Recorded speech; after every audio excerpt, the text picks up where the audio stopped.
అనే వ్యక్తి Balapur police station పరిధిలోని మహమ్మద్ కాలనీలో నివాసం చేస్తున్నాడు. ఇతనికి 3 పిల్లలు. ఇతనితో పాటుగా భార్య, పిల్లలు మరియు అత్తతో పాటు ఉంటున్నాడు.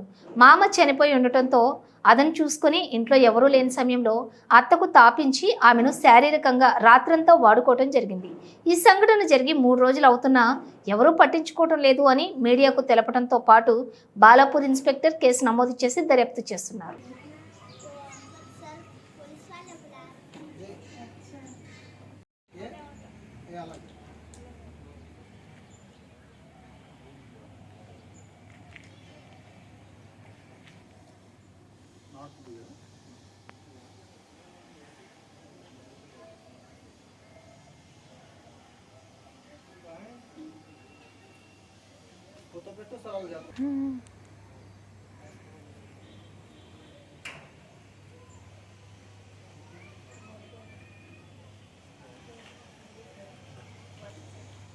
कहाँ जाता है?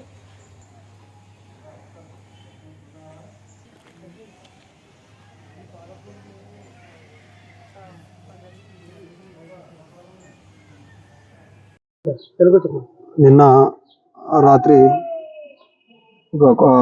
మహమూద్ కాలనీ నుంచి ఒక 40 ఇయర్స్ లేడీని వాళ్ళ అల్లుడు షాకీర్ అనే అతను రేప్ చేసిండని చెప్పేసి మాకు కంప్లైంట్ వచ్చింది. దాని మీద కేసు బుక్ చేశాము. కేసు బుక్ చేసి ఇన్వెస్టిగేషన్ చేస్తున్నాము. ఆ ఇన్వెస్టిగేషన్ కంప్లీట్ అయిన తర్వాత అతన్ని కూడా అరెస్ట్ చేయడానికి ప్రయత్నం చేస్తున్నాం. ప్రస్తుతానికి అతను పరారీలో ఉన్నాడు. పట్టకోగానే అతన్ని అరెస్ట్ చేసి కోర్టులో ప్రొడ్యూస్ చేసి బాధితులకు సక్రమైన న్యాయం జరిగేటట్టు వంతు ప్రయత్నం చేస్తాం.